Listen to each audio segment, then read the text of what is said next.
Hello friends, मैं doctor नीलम आपका अपने चैनल स्टडी एंड रिसर्च में स्वागत करती हूँ।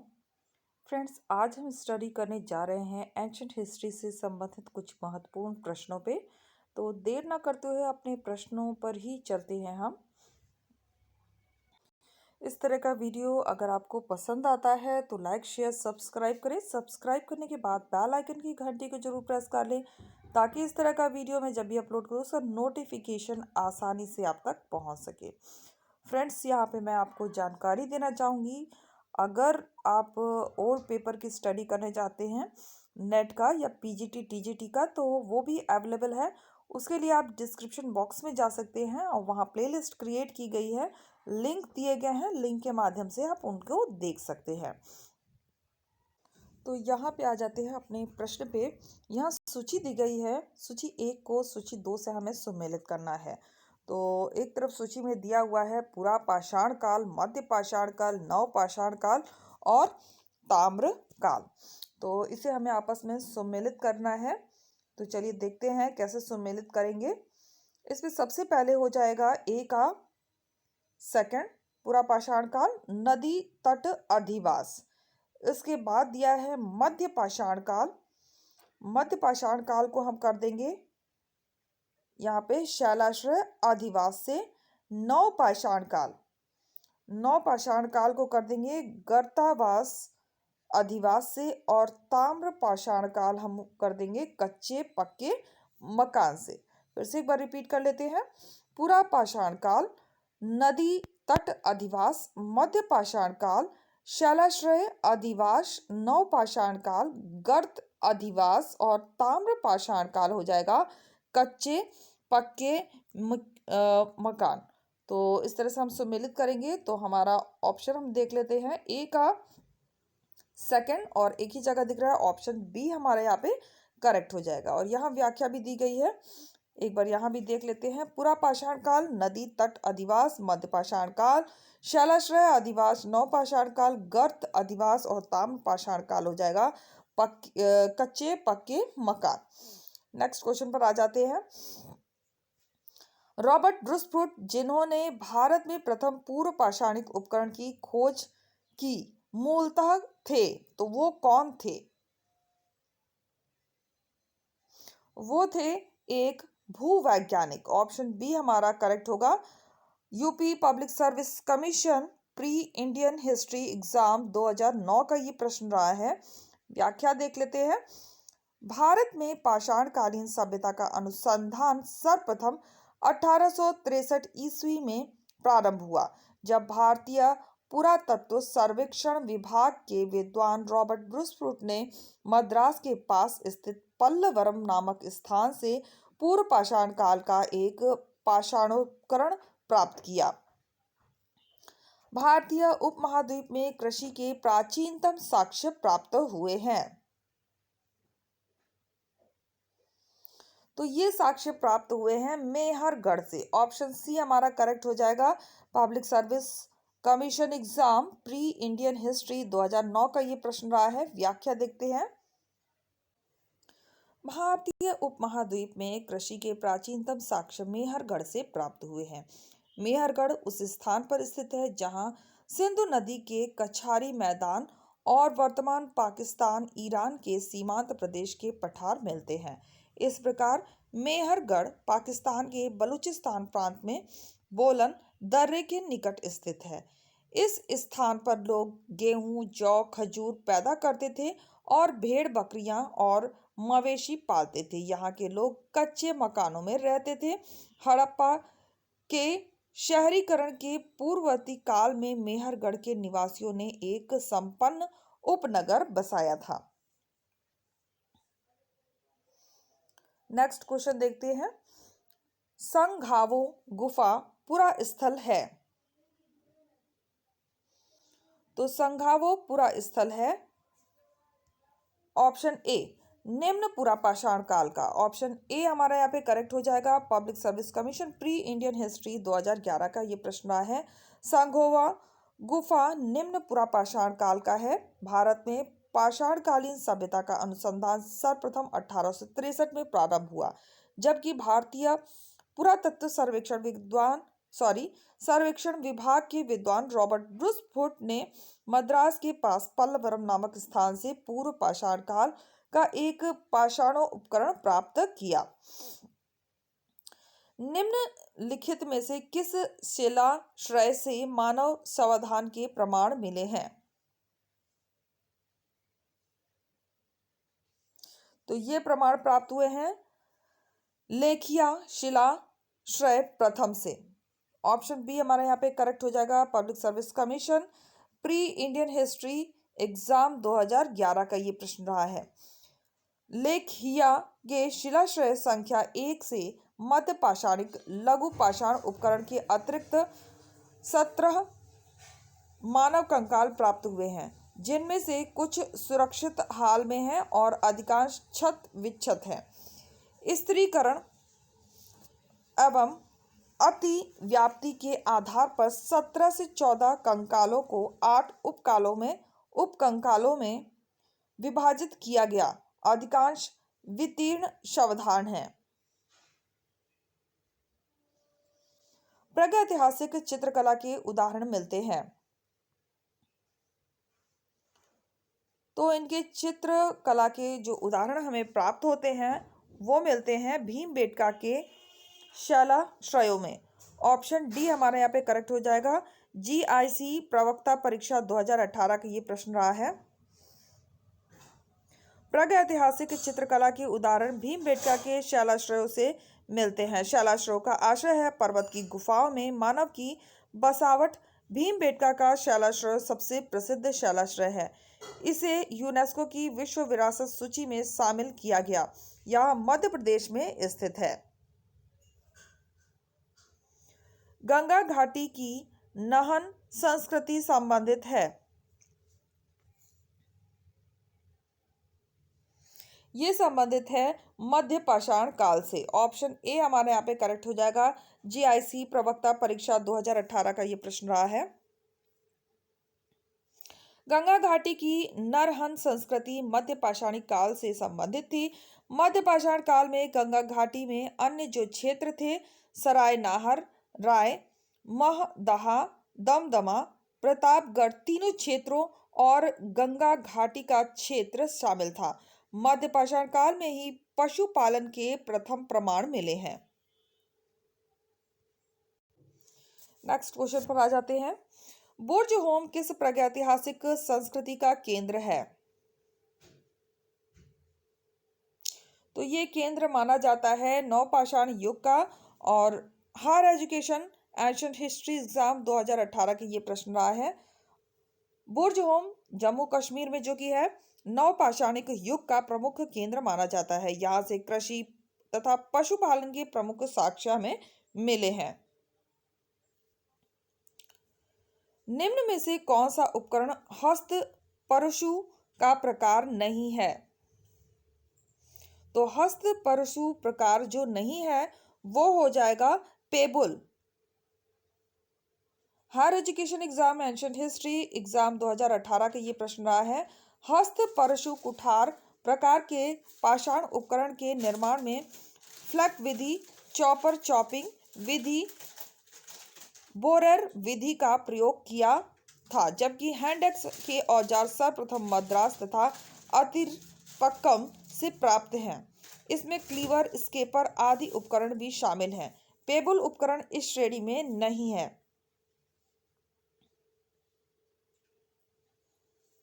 बसुली छेनी छेद वाला गोल पत्थर किस संस्कृति के हैं?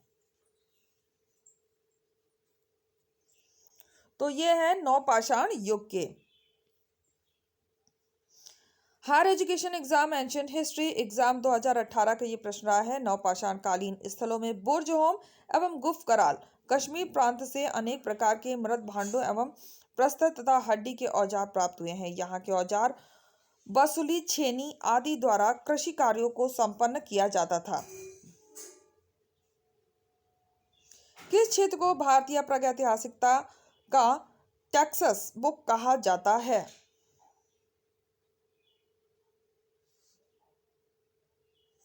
ये कहा जाता है बेलन घाटी को। ऑप्शन ए हमारा यहाँ पे करेक्ट हो जाएगा।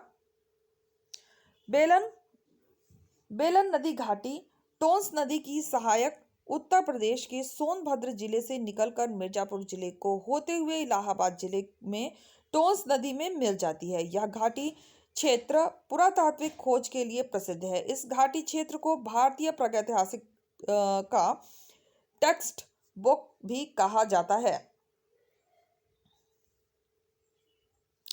इनमें से किन्हें भारत के प्रागैतिहासिक के अध्ययन को आरंभ करने का श्रेय दिया जाता है?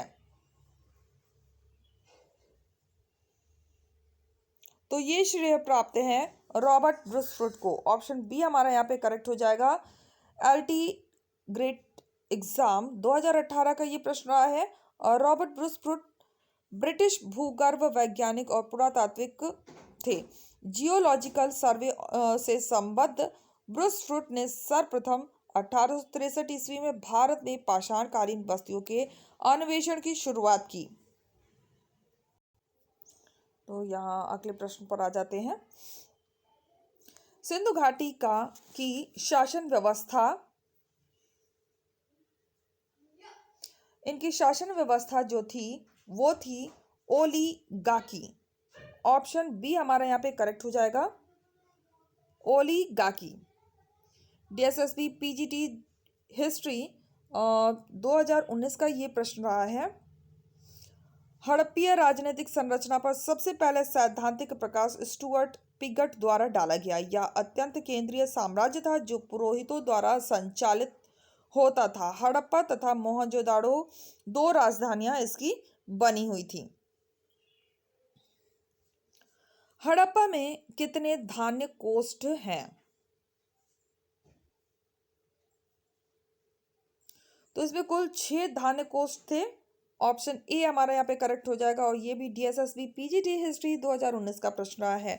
हड़प्पा से 6 खाने की 2 पंक्तियों में निर्मित कुल 12 कक्षाओं वाले एक अन्नागार का अवशेष प्राप्त हुआ है, जिसका कुल क्षेत्रफल 2745 वर्ग मीटर से अधिक था। फ्रेंड्स, यहाँ पे आपको मैं जानकारी देना चाहूंगी कि ये प्रैक्टिस सेट हिस्ट्री का डी चल रहा है। इसके पहले भी प्रैक्टिस सेट ए, बी और सी मैं सॉल्व करा चुकी हूँ। अगर आप देखना चाहें तो आप डिस्क्रिप्शन बॉक्स में जाएं या आई बटन के माध्यम से अभी आप इन्हें देख सकते हैं। इसके अलावा अगर आप डिस्क्रिप्टिव वे में भी स्टडी करना चाहते हैं तो इसके वीडियो भी आपको मिल जाएंगे। इसके लिए आपको सर्च करना पड़ेगा। डिस्क्रिप्शन बॉक्स में जाकर प्लेलिस्ट सबकी क्रिएट की गई है। तो यहाँ पे कोई भी कॉस्ट नहीं है इसके लिए निर्धारित। आप सब कुछ फ्री में स्टडी कर सकते हैं। तो चलिए नेक्स्ट क्वेश्चन पर आ जाते हैं। राजस्थान के कालीबंगन और हरियाणा के बनावली के हड़प्पा पूर्व की अवस्था स्पष्ट रूप में तो क्या थी? स्पष्ट रूप में चालकोलिथिक। ऑप्शन बी हमारा यहाँ पे करेक्ट हो जाएगा। डीएसएसबी पीजीटी हिस्ट्री 2019 का ये प्रश्न रहा है। राजस्थान के कालीबंगा और हरियाणा के बनावली के हड़प्पा पूर्व की अवस्था मुख्य रूप से चालकोलिथिक यानी ताम्र पाषाणिक है। कथन और कारण का प्रश्न आ गया है। तो इसमें कथन कहता है, सिंधु गंगा मैदानी इलाकों को सिंचाई युक्त फुलवारी और अत्यधिक आबादी से भरपूर होने के लिए हिमालय पर्वत कारण है। करेक्ट है। एशियन नोमेडिज्म के लिए सही कारण रहा। ये गलत हो रहा है। तो हमारा जो उत्तर बन जाएगा ए सही है, लेकिन आर गलत है। डीएसएसबी पीजीटी 2019 का ये प्रश्न रहा है। सिंधु गंगा नदी में सिंचाई युक्त फुलवारी और अत्यधिक आबादी से भरपूर होने के लिए हिमालय प्रमुख कारण है, क्योंकि हिमालय न केवल बर्फीली ध्रुवीय हवाओं से बचाता है बल्कि उसे निकलने वाली सिंधु गंगा नदी ने कृषि के विकास को बढ़ावा दिया। कृषि एवं अत्यंत उत्पादन ने राज्य निर्माण एवं सभ्यता संस्कृति के विकास में योगदान दिया। एशियन नोमेडिस्क का संबंध भारतीय क्षेत्र से ना होकर मध्य एशिया के शुष्क क्षेत्र से है। नेक्स्ट क्वेश्चन भी कथन और कारण का आ गया है। कांस्य युग में मानव ने तकनीकी सांस्कृतिकता पा लिया था। करेक्ट है। भारतीय क्षेत्रों में समृद्ध होने में यही कारण रहा। यहाँ ये गलत हो जाएगा, तो हमारा जो उत्तर बनेगा वो हो जाएगा ए सही है, लेकिन आर गलत है। डीएसएसबी पीजीटी हिस्ट्री 2019 का ये प्रश्न रहा है। कांस्य युग में मानव तकनीकी का काफी विकास हो चुका था एवं स्थायी जीवन की रूपरेखा विकसित हो चुकी थी। हड़प्पा सभ्यता एक कांस्य युगीन संस्कृति थी जो इसका प्रत्यक्ष प्रमाण है, परंतु प्रत्येक क्षेत्र की समृद्धि के लिए इसे एकमात्र कारण नहीं मान सकते, क्योंकि साहित्य लिपि का स्पष्ट विकास अभी तक नहीं हो पाया था। और यहाँ आ गया है सही युग्म को सुमेलित करना है, आपस में से हमें मैचिंग करना है। तो हड़प्पा हम कहाँ पर मैच कर सकते हैं? ये हो जाएगा सावधान R37 से। लोथल हो जाएगा गोदीवाड़ा। कालीबंगा हो जाएगा जूते हुए खेत से, और मोहनजोदाड़ो नर्तक की मूर्ति से। तो अपना आंसर चेक कर लेते हैं ए का फर्स्ट। तो यहाँ पे जो हमारा आंसर बनेगा वो हो जाएगा option B. Rajasthan public service commission और यूपी पब्लिक सर्विस कमीशन का ये प्रश्न रहा है, तो एक बार रिपीट कर लेते हैं। हड़प्पा, सावधान R37, लोथल, गोदीवाड़ा, कालीबंगा, जुता हुआ खेत, और मोहनजोदाड़ो हो जाएगा नर्तकी की मूर्ति से। निम्नलिखित में से कौन सा एक हड़प्पा स्थल नहीं है? तो जो स्थल नहीं है वो होता है अतरंजी खेड़ा। ऑप्शन सी हमारा यहाँ पे करेक्ट होगा, जबकि चनहुदड़ो, कालीबंगा और राखी गढ़ी ये सभी हड़प्पा के स्थल रहे हैं। हिमाचल पीजीटी का ये प्रश्न रहा है। अतरंजी खेड़ा हड़प्पा स्थल नहीं है। यह स्थल उत्तर प्रदेश के एटा जिले में गंगा की सहायक नदी काली के तट पर स्थित है, एक प्रागैतिहासिक स्थल है। इसकी खोज 1961-62 में अलेक्जेंडर कनिंघम ने की थी। हड़प्पा निवासियों का किसके साथ समुद्री मार्ग से संपर्क था? तो इनका संपर्क था मेसोपोटामिया से। ऑप्शन ए हमारा यहाँ पे करेक्ट हो जाएगा। हिमाचल पीजीटी 2020 का ये प्रश्न रहा है। हड़प्पा निवासियों का समुद्री व्यापार मुख्यतः मेसोपोटामिया के साथ होता था। अरब सागर के तट पर स्थित लोथल नगर पश्चिम एशिया से व्यापार का प्रमुख बंदरगाह था। निम्नलिखित में से किस राज्य में हड़प्पाकालीन अवशेष प्राप्त नहीं हुए हैं? तो ये प्राप्त नहीं हुए हैं तमिलनाडु से। एमपी असिस्टेंट प्रोफेसर एग्जाम 2017 का ये प्रश्न रहा है। हड़प्पा सभ्यता भारत की एक महत्वपूर्ण सभ्यता है जिसका उद्गम भारत के पश्चिमोत्तर भाग में हुआ था।